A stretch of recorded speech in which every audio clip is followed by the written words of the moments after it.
stream. So I'm testing a different microphone here, so I'm hoping the audio will work out a little bit better and sound a little less echoey from the past. We'll kind of go from there. I've done a little bit of recording off screen, but otherwise, pretty much nothing much has changed around here. Really the only main things that's changed is I have a little bit of a farm going on over here. There's a little bit of a farm going on. I've mined a lot of trees and such like that, mined a little bit of coal, but otherwise, things are pretty much the same here. My goal for today is just to work on some kind of quality of life type stuff around the island and make the island a little bit more habitable, to set some things up, kind of like fill in some gaps, mine some stuff, kind of just do some resource gathering while answering some questions. So I'd actually heard from a former student of mine, there's some bones and an arrow up there, who pointed out that in the past I have done AMAs. So I've done like, oh, my cat's in my lap now. I've done kind of like a teacher AMA. So each year I would take some time and answer just random student questions. They weren't necessarily anything super fantastic or, wasn't anything, inappropriate, but it was always just questions kind of that the students had. Sometimes it was about teaching, sometimes about college, sometimes it was just like random personal questions that are just kind of fun or silly. And so I figure I would try to do that again today. And I just realized this part of the cave has never actually been safe, so I want to work on that too. And I figure I'll work on answering some of those today. Because this year my students never really got an opportunity to do that, and I know that some of them kind of felt like they missed out, because that's been a regular thing for a while. Alright, hold on, I need to let my cat out.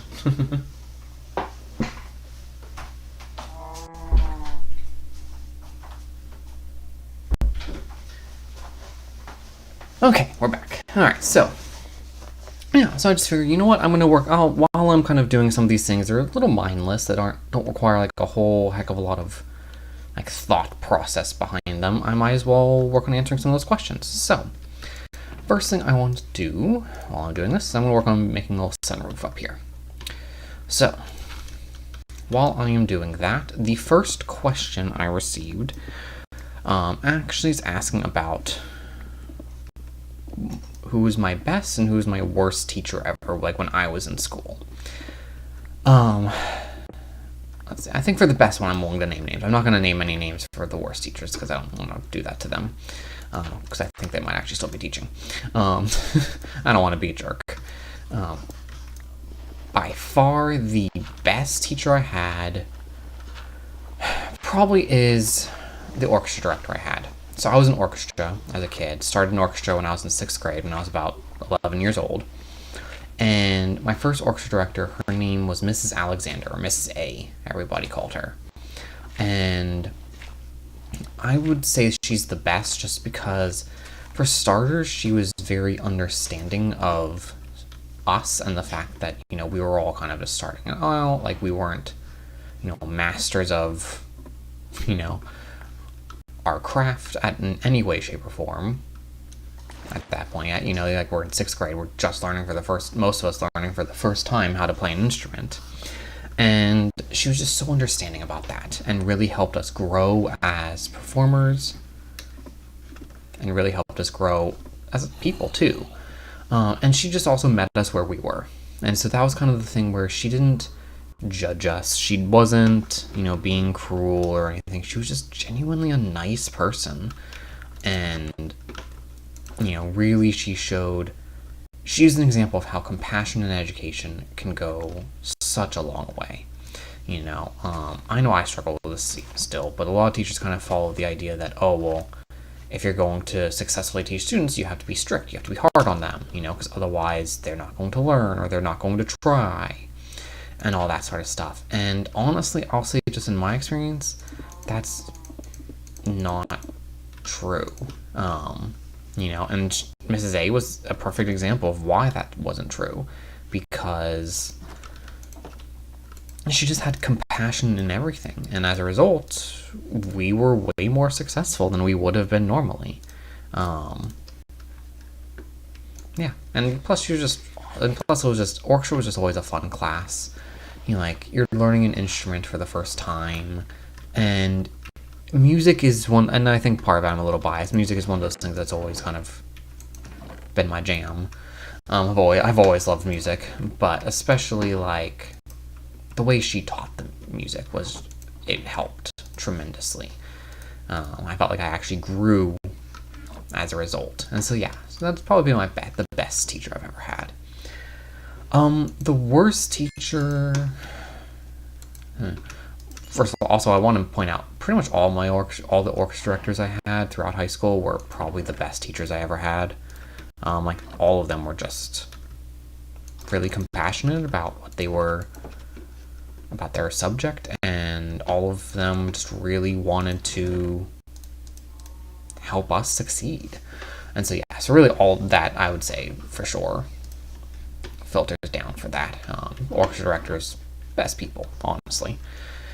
The worst I would say, ironically, would probably be an English teacher. I probably had this English teacher. Oh, what grade was it? Either my junior or Snow's. I think it was my 10th grade year, actually. And an issue with teachers, especially some teachers I found who are a little bit older, is they kind of demand that you respect them. Whereas kind of a new thing in teacher with education, kind of the thing I've been trying to follow is you have to earn students' respect. You have to actually prove to them, hey, I'm a person worth listening to. And part of the way you do that is by showing them that you're actually there to help them and support them, not that you're like some evil villain trying to beat them into the ground, force them to do things they don't want to do, or it's being better than just, oh well, you have to do this, so get it done type of thing. Which, again, I know I still sort of struggle with a little bit. But, and I'm not using that as an excuse, but this teacher in particular, she was an English teacher, and she was older, and she just sort of felt, you could just tell, she kind of felt like because she was the teacher, all students must respect her. Like, she's the master of the classroom, no one else, none of us know better, so therefore we must listen to her and only her. And she could never be wrong. And the thing was, she kind of was frequently. Like, she would make tests, these vocabulary tests, where the answers were actually incorrect, or the answers could be construed multiple ways for different words because some of the words were similar.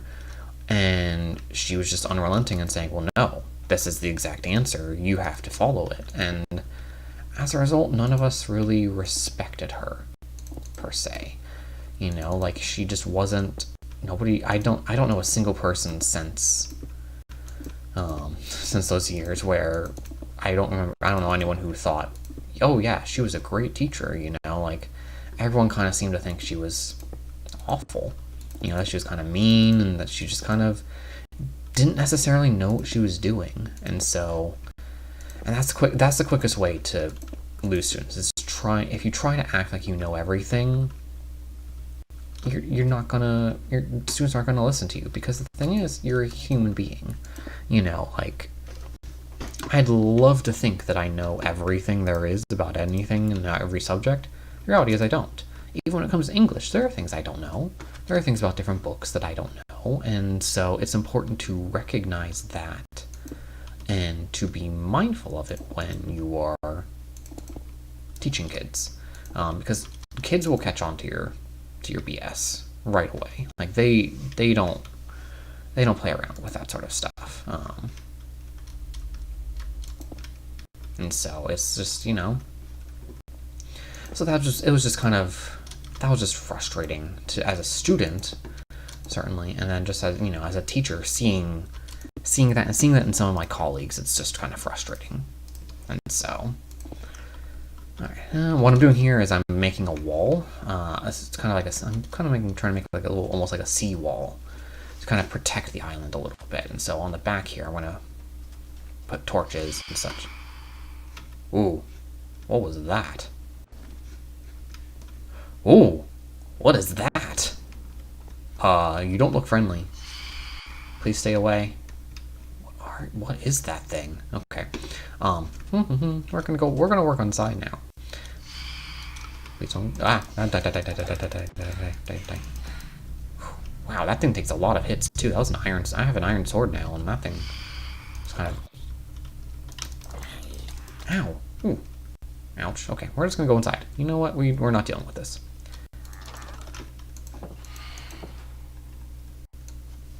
Okay. Well, that was terrifying. Okay. But yeah.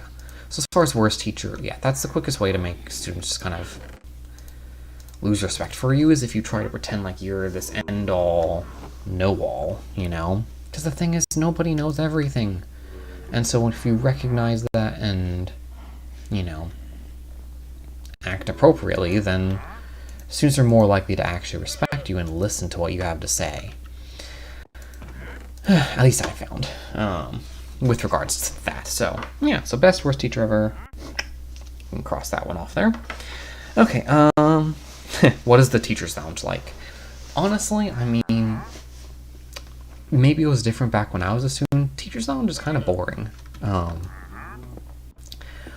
going to be honest, I don't go to the teacher's lounge much, unless they have donuts, which usually about every Friday. I found most schools will have like donuts or bagels or something along those lines. So, you know, I'll go if there's food.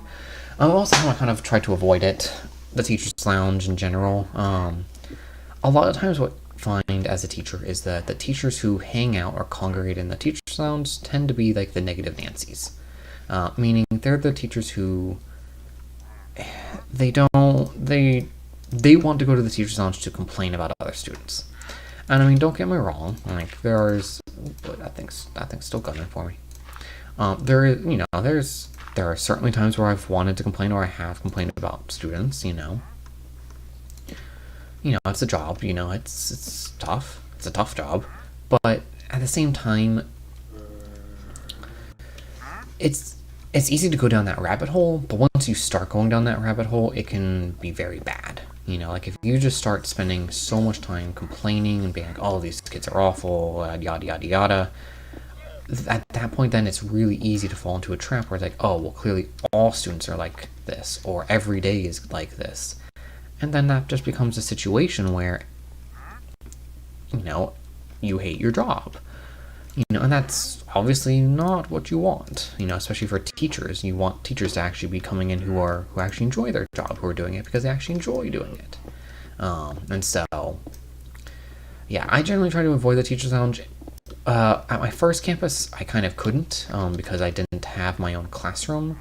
And honestly, what I found was sort of that stereotype of teachers would go there and just complain. There's one teacher who just every day she would come in and she would just yell about the student. Like she liked yelling, and every day she would come in and just be yelling about the students and things like that. And that's just, to me, that's just not my thing. I'm not about that. Like, don't get me wrong, students frustrate me sometimes, sure, but I'm not gonna spend all my time. There's too much. I got too much to do. I'm not gonna spend all my time complaining about students. Too many other things going on. So yeah, that's kind of my answer to that question. The teacher's lounge, it's for the most part boring. I know at my current school, honestly, you go in the teacher's lounge and there's hardly anybody there. And so, it kind of varies from school to school. I'm sure if you have a school where a lot of teachers don't have their own classroom, then it probably is a bit of a more interesting dynamic going on. But like for this campus where it's like, we all have our own classrooms. Teachers tend to kind of keep to ourselves. So it's not as effective or important. Also, what is that thing I'm hearing? Is it like a different type of zombie? Okay. I'll find out in a moment. But yeah, so that's the teacher's lounge. It's not like the teacher's lounge it's there, it exists, but it's not. Yeah, it's not like a super integral part of the campus, I would say. At least at my campus. So yeah, alright, that knocks out second question. Alright, question number 3 here. Do you like teaching? The answer is that, well, obviously, I wouldn't be doing it if I didn't. Teaching is tough. Don't get me wrong. Like, teaching is a really difficult job. Maybe not as difficult as some, obviously, but it comes with a lot of challenges that I think a lot of people don't realize when they're going into it. I'd say the biggest challenge is the emotional toll, because you get invested in your students. You get invested in who they are and their struggles and what their goals are and everything like that. And so then when they are struggling or when they are having a really tough time, you kind of feel that with them. I'd say the best teachers are teachers who are able to be empaths, teachers who kind of feel the same emotions as their students, who are affected by the emotions of their students. And so it can be really tough, but I would not trade it for the world. It's every year I look back and I see the change that's happened in these kiddos, the difference that I've made. And I'd like to think that I'm making a positive difference for them. I try at least to make a positive difference for them. And so yeah, I absolutely love teaching. There's hard days and stuff, but I'd say there's a lot more good days in between. There's so many good days where you have some lesson that just goes really well, where the kids are really getting it or having fun with it. And especially over the course of the school year, as you kind of get to know the students better, oh, that's a zombie, hello. As you grow with them. And it allows you to kind of share in a lot more positive experiences, where you're able to, you share kind of jokes, and stuff like that. Like, I know for me, as you may have noticed watching videos, like, I end every video saying, "Don't get arrested." And it's kind of an in-joke with my students. It started off as something not an in-joke. Yeah. It started off not as an in-joke, but it quickly became one. Yeah. So yeah, I wouldn't trade it for the world.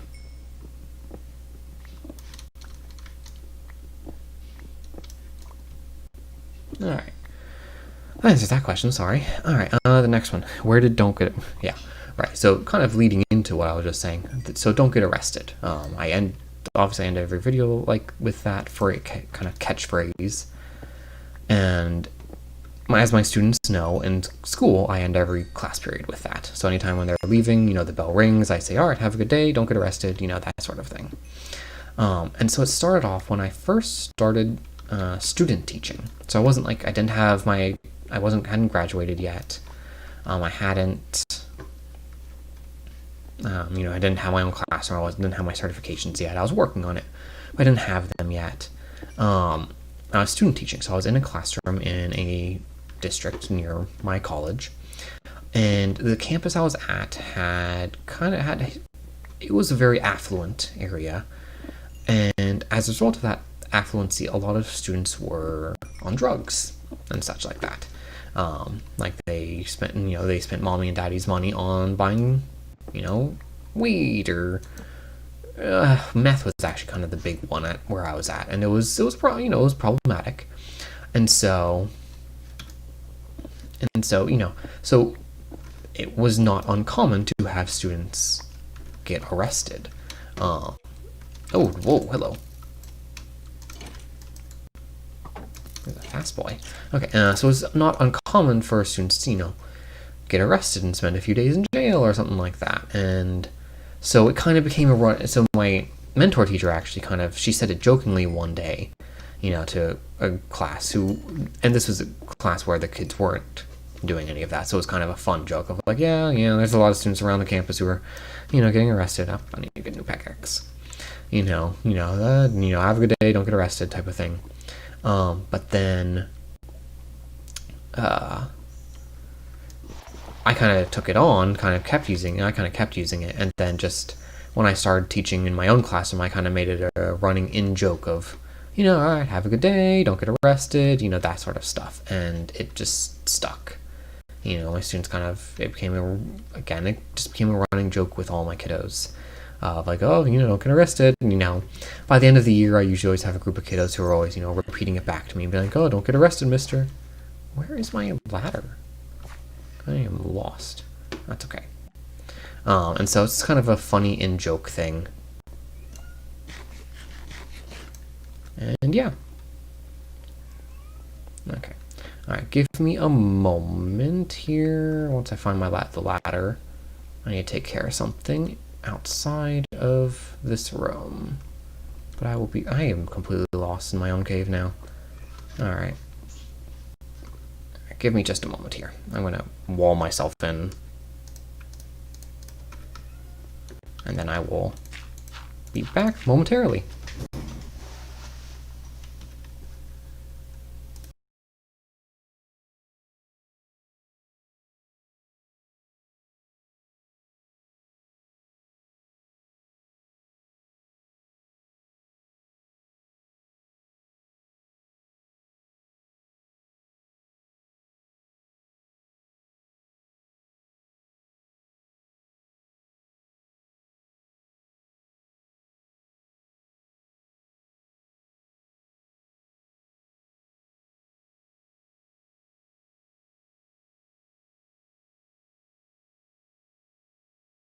Okay, and we're back. Sorry. Alright. Let's keep going here. So kind of just started as an in-joke. Because again, I don't actually expect my students to be getting arrested. Ooh, creeper. My students tend to be really good kiddos and, follow the law. And there we go. And all of that. And so I don't actually think that my students are going to get arrested. And they know that. I make sure I explain it to them most of the time. I think there's a few who still think actually think they're going to get arrested, but that's not the case. It's just kind of an in-joke. And it's just also kind of a way of saying, follow the rules type of thing. I'll admit in today's day and age, it's a bit, with everything that's going on with the police and what have you, but I think I'll still use it. It's still kind of it's just kind of a running gag. And so, Alright, I need to make a new pickaxe. Here we go. There we go. 2 pickaxes. Oh? What's going on? Is that a villager? Is there a villager up there somewhere? Wait, do I have villagers? Is there a village around here that I just never realized? And what? Huh? Hi. You guys look like llamas. Who are you? Ooh, wandering trader. Green coral block. A lily of the valley. Oh, that's really cool. Okay. I mean, I don't have any emeralds for you, but that's cool. You're very loud. But okay. No, that's good. That's actually quite nifty. Alright. Alright. Let's actually work on my wall over here again. My sea wall. Not a Trump wall. We don't do Trump walls around here. This is just to keep the monsters out. And that way I can light this area up and it be mostly safe. Mostly. Alright. So the don't get arrested thing, it's just kind of a goofy moniker I've taken on that it doesn't really mean anything. Like, again, I don't really think students are going to be getting, like, arrested or anything like that. But it's just something kind of goofy and fun to say that by the end of the year, students are repeating it back to me where they're like, oh, don't get arrested, mister. Be like, oh, I'll do my best, It's kind of a joke. And that's what I mean about, like, kind of with the teaching is, like, I wouldn't trade it for the world just because, you create in-jokes with your students. You build relationships with them that are beneficial to them and so that they actually grow as people and kind of realize that they are valued and they're worthy, and so that's kind of how I try to treat it, at least.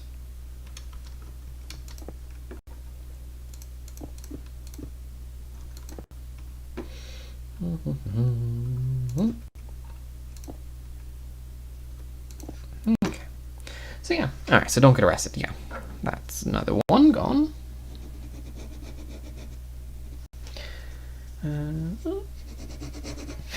All right. So this one is, what were you like in high school? Well, put it mildly, I am currently playing Minecraft. I'm an English teacher and I'm currently playing Minecraft. So you can probably guess the type of what I was like in high school, which is to say, a massive dork. You know, like I was a nerd, obviously. I mean, that should go without saying. And yeah, I mean that just goes without saying, honestly. I was a nerd, and yeah, I I had a regular group of friends. We would play video games and hang out and stuff like that, and that was kind of our jam. That, that.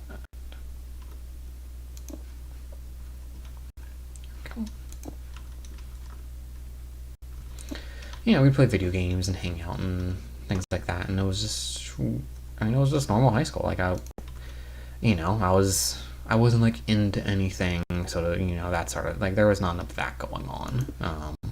It was just sort of, I was a dork. I had friends, we'd hang out, we'd play video games.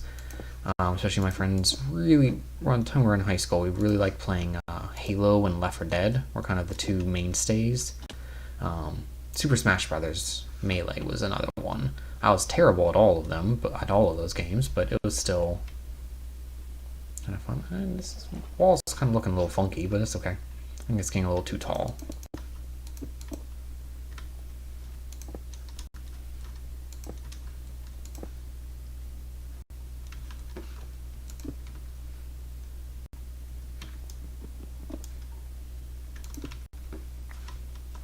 Okay, I'm just trying to make it where the zombies can't just walk over it, but I don't think they actually really can in most spots, so should be okay. Yeah, like even if I do that, that should be okay. Alright.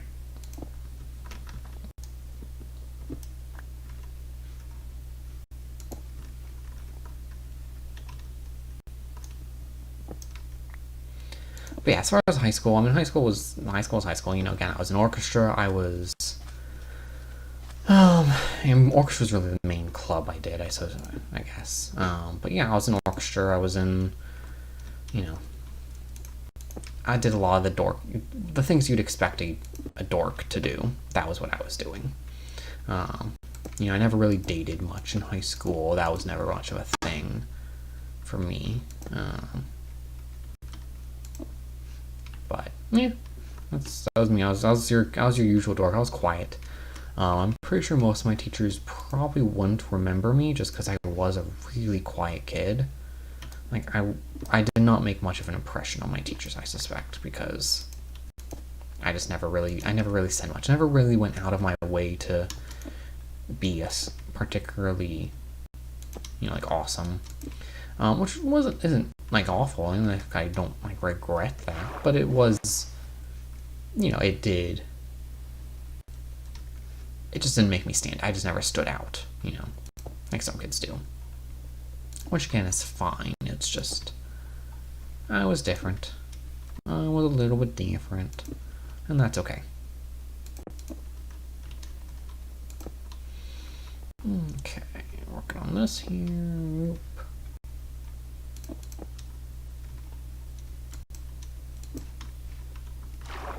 Well, actually, kind of looks a little nifty. I guess I'm gonna need to put some cobble like on the. I need to put some cobble like out here. Oops, that's not gonna be helpful.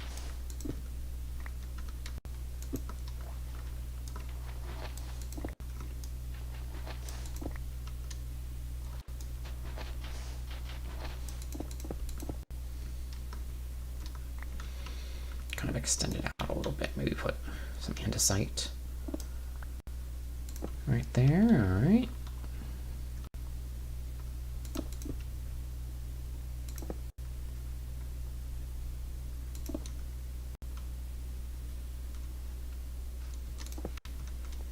There we go. Get a little bit more.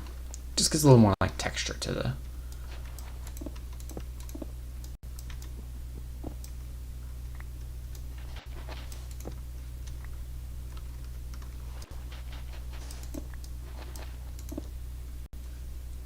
There we go.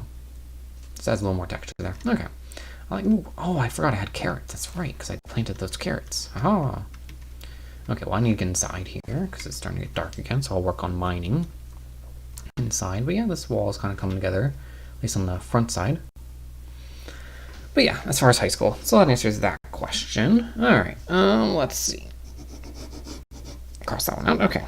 Oh, do teachers have favorite students? The answer to that is... I mean, let's be honest. There are students who definitely excel more than others. And so as a result, yes, sometimes teachers, we have biases where a student is doing particularly better than others. And so we kind of feel like they're a little more accomplished and whatnot. That is the thing. Do we necessarily like the students more for that? That's a tough question. I'd say it kind of depends on the day. Like with anybody, like with any one person, there's always people who you will appreciate more so than others on some days, right? Like maybe there's a day where a student's doing really, really well and they've struggled in the past. Maybe on that day that student is, technically kind of like your quote-unquote favorite, Now, what I will say is there like favoritism within grades? No. That's the one thing. What? I'm getting shot. What's happening? I got attacked by something. I don't know what. Oh, skeleton. Okay. That's the one thing I will say is that, there's always, every year, students who say, oh, well, you don't give me as good grades as so-and-so. And here's the thing with grades. And teachers who do well with grading and teachers who don't. If you're a good teacher, you have a rubric, which means you have a set set of rules and requirements that students need to show in order to get a certain score, So you have it scaled, and so you have students, okay, if students have an essay, okay, students have to write this much or have to show this sort of example of evidence or show this type of writing in order to get an A. They have to do this to get a B. If they do this, then you'll get a C. If they do this, they'll, get less than that, they'll fail. That sort of thing. And so, really when it comes, as far as favoritism really doesn't mean anything. Because one, it's on a day-to-day basis based on kids who are doing well. For me personally, a student who I might consider to be quote-unquote the favorite one day probably won't be the next day if they're struggling, if they're not, not if they're struggling, but if they're not trying as hard or something like that, And so that's I wouldn't, the favoritism, it never matters for grades. Students seem to think that when you say, there's a favorite student, that means that the student's somehow earning better grades. That's not the case, Typically the students who we appreciate more in the classroom are the ones who are working harder and therefore are earning those higher grades to begin with. But as far as, this student is, a jerk and so therefore going to earn a lower grade, that doesn't happen. I've had students who were complete jerks who still make complete A's in the class, sometimes the jerks are the ones who they know they're smart and so they act like jerks, that's just people too. People know they're awesome, so they act like a total jerk to others, That's a thing that happens. And so, so the favoritism, technically yes, but in reality, if a teacher is a good teacher, that favoritism doesn't matter in any way. It just means maybe they'll call on that student a little more, or maybe they will. I don't even know. The favoritism doesn't even make sense, honestly. I don't even know what that properly looks like, honestly. So, There we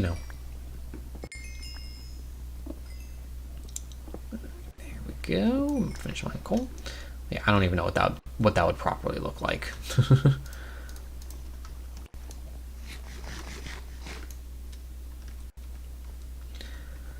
And frankly, I kind of don't want to know, if I'm being honest. That's something I could do without knowing. But ooh, I heard over here. Okay, so that's that question. Really, just one block? That's lame. All right, let's actually see what's over here.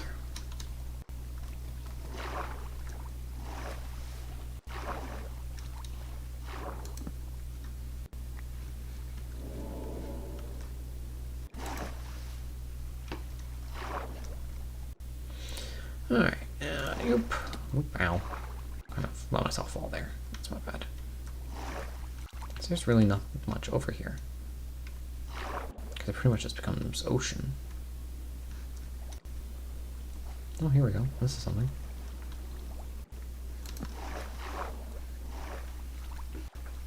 Okay. Let's head up. All right, and so then that's one of the last questions here. Is it's still tight. One of the last questions I have here is, what is your best teaching experience?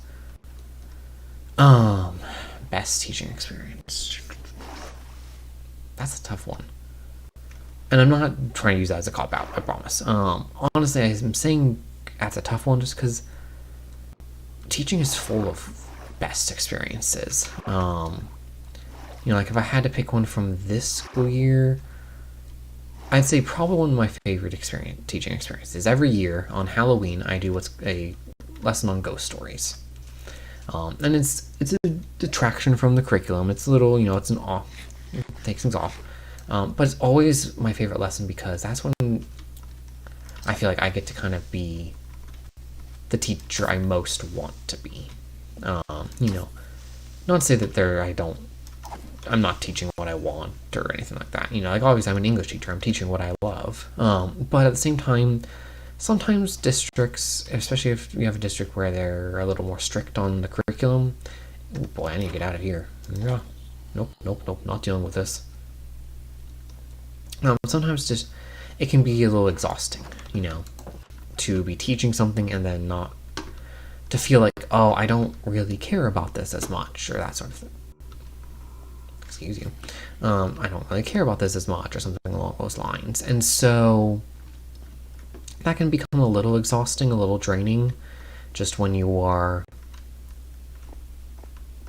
feeling like you're not doing what you want to be doing. Geronimo. I didn't die. Okay. And so, that can be a little draining. But, like, every year I do this Halloween lesson. So, like, this year especially, I feel like this school year was rough to start with. Just because I was in, personal life was in a little bit of a weird space. And so I was struggling. And especially around the time Halloween came around, I was feeling a little disillusioned. I was feeling like I wasn't doing a good job. I felt like I was not really connecting with my students very well. I just felt like I was not being a great teacher. And so I kind of felt a little miserable, but I still want to do the Halloween lesson because I felt like, that's my yearly thing. I want to make sure I still do that. So I did. And it was probably the most fun that I had with my classes ever. Because I always do this one thing where I always fake them out a little bit. I will talk to them about, we'll do a little bit like a brief history of what a ghost story is, and hello skeleton, and what that means, and how, and kind of what constitutes a ghost story. And then I always tell them, okay, I'm going to be playing some video clips, and some of them might be a little scary, so if you get scared really easily, feel free to close your eyes, plug your ears, whatever you need to do. And the thing is, all the clips I'm using are school appropriate. Like, that's, so in reality, none of them are really that intense as far as, the material and what have you. But I always say that just as one is a bit of a CYA in case a student does get, really freaked out by something. But also as a kind of just, because then the next thing I do is I play a clip. I, say, okay, I'm going to be playing this clip. And, so again, if you get scared really easily, feel free to just plug your ears, close your eyes, whatever you got to do. And it's a clip from Supernatural, where it's a very tense scene, and one of the characters, Dean, has been, infected by this thing that makes him, really afraid of everything. And so they're going up to, this locker, and I think the ghost monster thing is in that locker. So they walk up to it really slowly and they count, 1, 2, 3 up, and it's a very tense scene. And instead of a monster coming out, it's just a little cat, like a little black cat. But the thing is, the character Dean doesn't know that, so he starts screaming, and it's a very loud, very just like terrified scream of this little black cat that is not trying to do anything, not a threat in the least, and it's hilarious. And so I always do that to kind of ease the tension, and I feel like that part always helps my students too, because that helps them kind of realize, okay, Mr. Ryckman's not out to like really scare us. He's not trying to like, we're not in any danger here. There's nothing awful going to happen here. It's just meant to kind of be a fun time. And that's what it is I always kind of make sure I'm ahead in the curriculum enough where I can take that day and just, it's a bit of an SEL building thing, because you take the time and kind of, sometimes students get to show a little bit of an area of expertise that I don't normally get to show the students, which is, types of ghost stories and what have you. But it's also just kind of a fun thing of, hey, it's Halloween, we're kind of going in the spirit of the holiday and having some fun with it. And so that's kind of the one thing I always like doing each year. That's probably my favorite experience. Whether that's been my favorite experience every year, honestly, I don't know. I've had a lot of... Actually, okay. I'll share another experience that came from not this past school year, but the school year before that. I was just telling my fiance about this, actually. So this past school year, I had a student who was he was a loud kid. He liked being kind of the center of attention, liked being a little loud, and that's fine. Sometimes it's a bit distracting. But one of the things I was doing, this was a supplementary reading class, and so we were actually doing Hamilton. And there's one song in Hamilton called Right Hand Man, where routinely the ensemble, the cast, shouts the word boom, as like there's cannons firing. And I decided, rather than having all the rest of the kids do it, I was going to let this one kid just shout it at the top of his lungs. And so usually we would divvy up the roles and the parts and say, okay, all right, so-and-so is reading this part, so-and-so is doing this part and all that. And we were starting to divvy up the roles, and I just looked at the one student and was like, all right, I have a special role for you. And he looked a little concerned, like, oh, I don't know, like, well, what's Mr. Ryckman up to here? And I told him, see where it says boom pretty frequently? He was like, yeah. I was like, okay. Anytime it says the word boom, I want you to shout that at the top of your lungs. So anytime we get to that while we're reading this, I want you to just shout boom at the top of your lungs as loud as you possibly can. And you have never seen a child's eyes light up the way his did. He looked like I had just given him $1 million. Like, he was the happiest child in the world. And it was wonderful to see, and it was hilarious because he nailed it every single time we got to any part where it said boom in that song. He immediately would just go, he would shout it at the top of his lungs. And it got to a point actually where we were about like 3/4 of the way through reading, and another teacher who's next door actually knocked on my door and just checked to make sure everything was okay.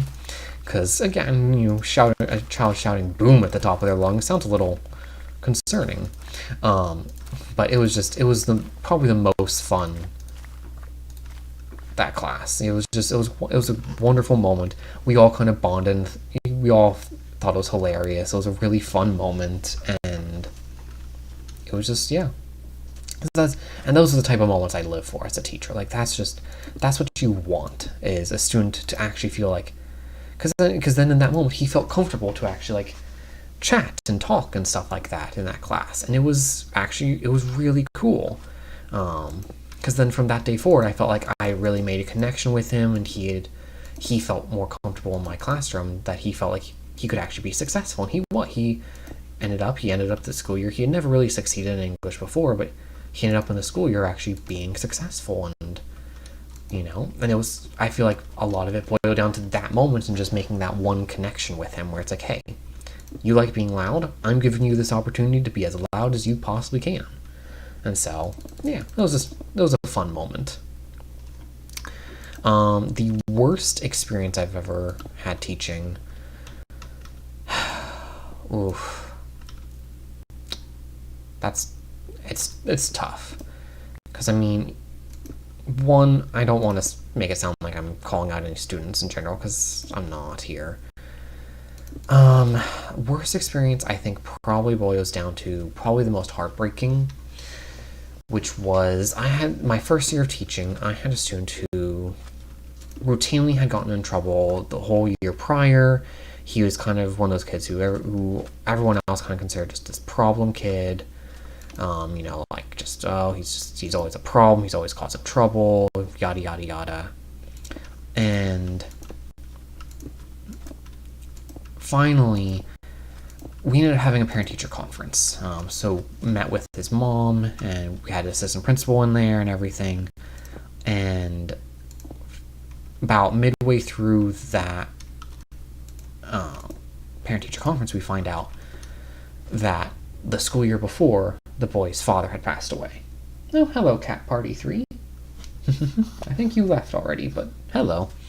Someone actually joined the stream. Look at that. I'm not just talking to myself now. But yeah, like that year, we found out that the year prior, his father had passed away, and that was just heartbreaking. Because losing a parent, I just can't imagine that young. Like losing a parent like that. And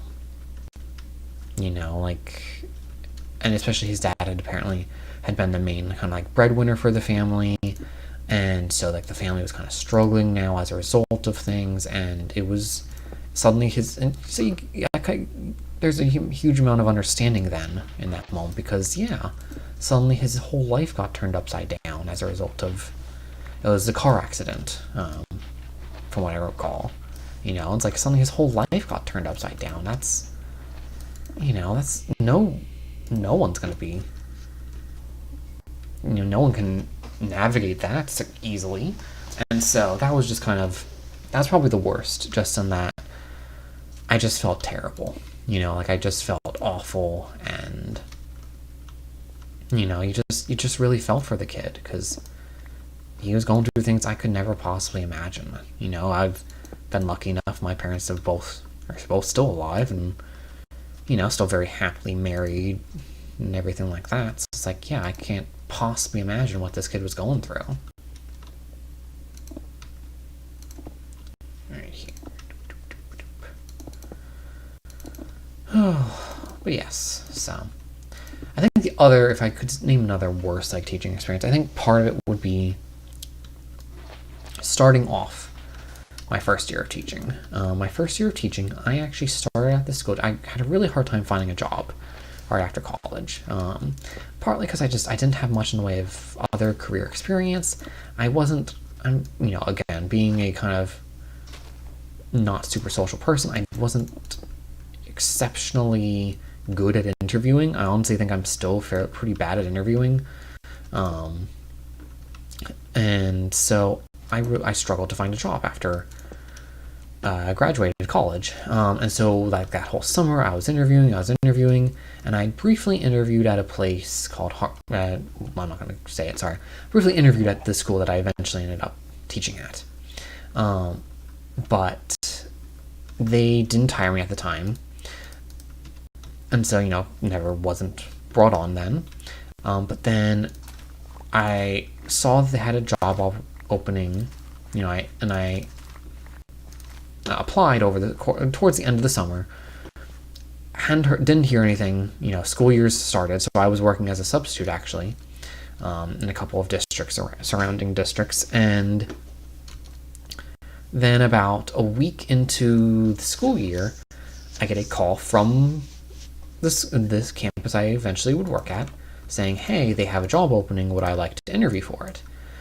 And so I went in and I interviewed and got the job and everything. And I was ecstatic, because I'm like, hey, I finally have a teaching gig. Yay! I have my own classroom. Or I didn't have my own classroom, but I thought I was going to. And so, I was ecstatic about that. And so it wasn't until then, the second week of the school year, that I actually was finally in the classroom as a teacher. And these students their teacher had quit the first day of school. Apparently I've heard conflicting stories from my kiddos, but some say it was in the middle of the day, some said it was the end of the school day. This teacher just up and quit, like just said, I'm done with it. I don't want to teach these kids. I'm done, and quit. Which is, that's a way to go out, that's for sure. And so they again, conflicting stories here, but that's what they told me. And so, these kids didn't really feel like they had a teacher. And since that point, all they'd had were substitutes. Like just, one after the other. And it basically had been a different substitute each day, kind of depending on who was in the building and who was willing to try to teach these kids. And so the students were struggling. They hadn't learned a lot of the beginning of year stuff hadn't really happened. And so it was a lot of work to kind of get that going and get that started, because a lot of the students had become disillusioned with, teachers, because they were just so used to teachers kind of bailing on them. And then, I came in, I had just turned 22, I think, at that point. Maybe 21 still, honestly. My memory's a little foggy on that note, but, I was still very young, and I looked like I was a high schooler. I looked just stupidly young. I looked like I belonged in the classroom as a student, not a teacher. And so, came in there, and then I'm trying to get these students to do work students who have not really had to do much in the way of work, because, they've just had subs who have not been really wanting to do a whole lot. And so, I'd say that first week was probably the worst teaching experience, because the kids did not want to listen to me, they didn't want to behave, they didn't want to really do anything, and it took time to really build their trust. And I was a first year teacher, so I was not very good at it, but it was just, it was an experience, that's for sure.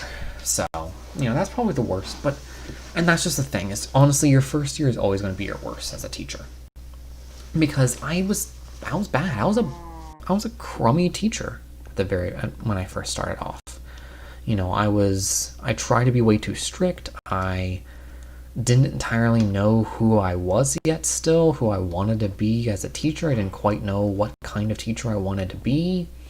And so I was just doing a terrible job. And it was rough. But that's each year I've gotten better.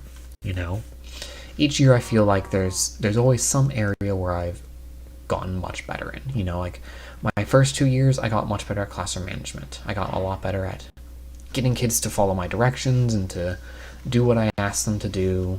I'd say the 2 years after that was a lot about accommodations and technology. Doing that. This last school year, I said 2 years prior to that now, have been about SEL, about kind of building relationships with my students and helping them see me less as just this like big authoritarian figure and more as a actual like aid for them, that I'm there to help them and not just kind of boss them around. And kind of making sure that their social emotional well-being is actually taken care of. And so like each year just gets better and better. This upcoming school year, I'm gonna try to focus on social emotional stuff even more. I'm gonna try to be more, kind of focus a lot more on kindness even more. And so it's a process. Yeah. In any case, I think I'm going to end things here. I've answered all the questions I actually had written down for myself here. And so I'll kind of pick things up. I think maybe next stream I might try to pick up some more questions as far as, just questions that former students have asked of me, or, questions that other people ask of me. So if you have any questions you would like to ask me, or you would like me to answer in the next stream, please let me know in the comment section below. Have a wonderful day, stay safe out there, and as always,